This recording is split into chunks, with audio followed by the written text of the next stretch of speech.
नमस्कार. आज आपण बघूया छानसा असा एक नाश्त्याचा प्रकार. तो म्हणजे मिक्स पिठाचे असे हे झटपट डोसे. त्यासाठी इथे मी 2 बारीक चिरलेले कांदे घेतले आहेत. 1 टोमॅटो बारीक चिरलेला घेतला आहे आणि भरपूर सारी कोथिंबीर बारीक चिरून मी घेतली आहे. ही पौष्टिक रेसिपी करण्यासाठी फारसे असे साहित्य लागत नाही. इथे पातेल्यामध्ये आता हे सर्व साहित्य मी एकत्र करून घेणार आहे. कांदा, कोथिंबीर आणि टोमॅटो.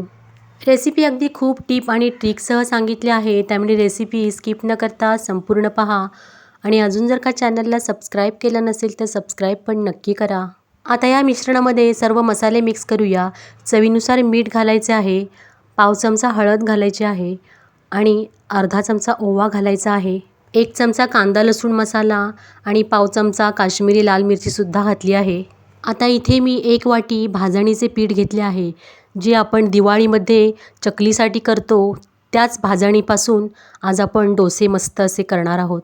आणि 1 वाटी गव्हाचे पीठ, तांदळाचे पीठ आणि मक्याचे पीठ असे एकत्र मिळून 1 वाटी घातले आहे.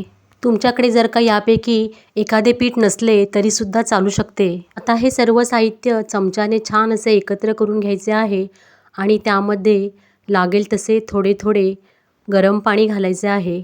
गरम पाणी घालण्या अगोदर प्रथम त्यामध्ये अर्धी वाटी ताक असेल तर किंवा पाव वाटी दहीसुद्धा घालायचे आहे. त्यामुळे डोशाची चव फारच सुंदर लागते. तुमच्याकडे असेल तरच घाला, नसेल तर नुसतं पाण्यात जरी भिजवलं तरीसुद्धा चालेल. पीठ भिजवताना पाणी थोडे गरम करूनच घाला, त्यामुळे डोशाला बाइंडिंग छान येते आणि पीठ छान असे चिकट होते. हे डोसे चवीला तर सुंदर होतातच, पण आरोग्याच्या दृष्टीनेसुद्धा ते पौष्टिक आहे. कारण भाजणीच्या पिठामध्ये सर्व डाळी असतात. आणखीन त्यामध्ये बऱ्याच प्रकारची धान्यसुद्धा असतात, जसे की गहू, तांदूळ, जोंधळे आणि आपण स्वादासाठी धणे जिरेसुद्धा घालतो. हे पदार्थ आरोग्याच्या दृष्टीने चांगलेच आहेत. आता आपण डोशाबरोबर खाण्यासाठी चटणी पाहूया. त्यासाठी इथे मी अर्धा नारळ घेतला आहे, 4-5 कढीपत्त्याची पाने घेतली आहेत, अर्धा कांदा घेतला आहे कच्चा, 2-3 लसूण पाकळ्या घेतल्या आहेत आणि भरपूर सारी कोथिंबीर घेतली आहे आणि 1 शिमला मिरचीसुद्धा घेतली आहे. ही चटणी चवीला फार सुंदर लागते, तुम्ही नक्की करून पहा. चवीनुसार मीठ, पाव चमचा जिरे आणि 2 हिरव्या मिरच्यासुद्धा घेतल्या आहेत. आता हे सर्व साहित्य मिक्सरच्या भांड्यामध्ये घेऊन त्याची बारीक अशी चटणी वाटायची आहे.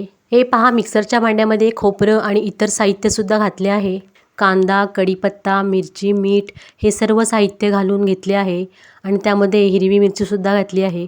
आता याची बारीक अशी गंधासारखी चटणी वाटून घेतली आहे. ही पहा, कलर किती मस्त आला आहे चटणीला.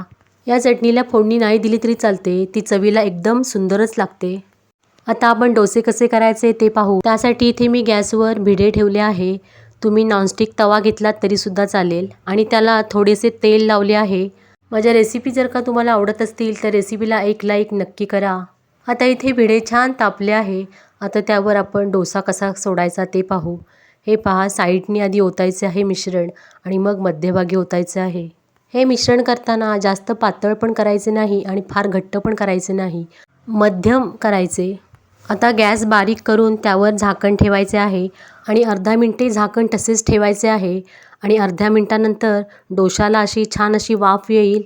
वाफ आली की त्यावर थोडेसे तेल घालायचे आहे. या डोस्याला तेल फारसे लागत नाही आणि डोसा अलगद असा पलटी करून घ्यायचा आहे. हे बघा, तव्यापासून डोसा एकदम इझी सुटला आहे, अजिबात चिकटला नाही तव्याला.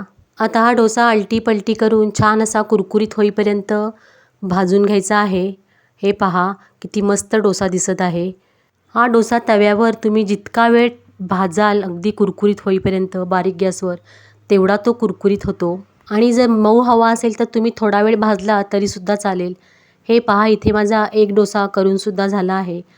आता पुन्हा भिड्याला थोडे तेल लावून घ्यायचे आहे आणि परत एकदा दुसरा डोसा घालायचा आहे.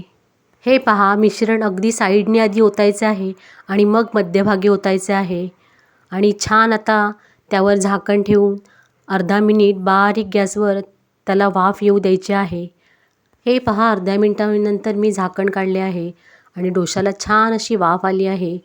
आता तो थोडे तेल टाकून पलटी करून घ्यायचा आहे. हे पहा, परतसुद्धा हा डोसा इतका इझी सुटला आहे भिड्यापासून. हे डोसे एकदम सुंदर होतात. तुम्ही नक्की करून पहा. तुमच्याकडे जर का भाजणीचे पीठ नसेल तर तुम्ही सर्व प्रकारच्या डाळी आणि धान्याचे पिठे एकत्र करून हा जर डोसा केलात तरीसुद्धा चालेल. तोही छानच होईल. म्हणजे या पिठाला भाजणीच हवी असं काही नाही.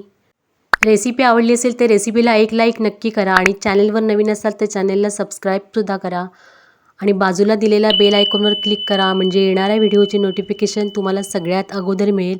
हे पहा आपले डोसे आता इथे छान असे तयार झाले आहेत. हे डोसे चटणीबरोबर खाण्यासाठी फार सुंदर लागतात आणि तुमच्याकडे जर दही असेल तर तुम्ही दहीसुद्धा घेऊ शकता त्याबरोबर आणि कोणत्याही प्रकारचे लोणचे घेतले तरीसुद्धा चालेल. ही रेसिपी तुम्ही आपल्या नातेवाईकांमध्ये नक्की शेअर करा. त्यांनासुद्धा खूप आवडेल. रेसिपी पाहिल्याबद्दल सगळ्यांचे खूप खूप धन्यवाद. आता भेटू पुढील रेसिपीमध्ये. तोपर्यंत नमस्कार.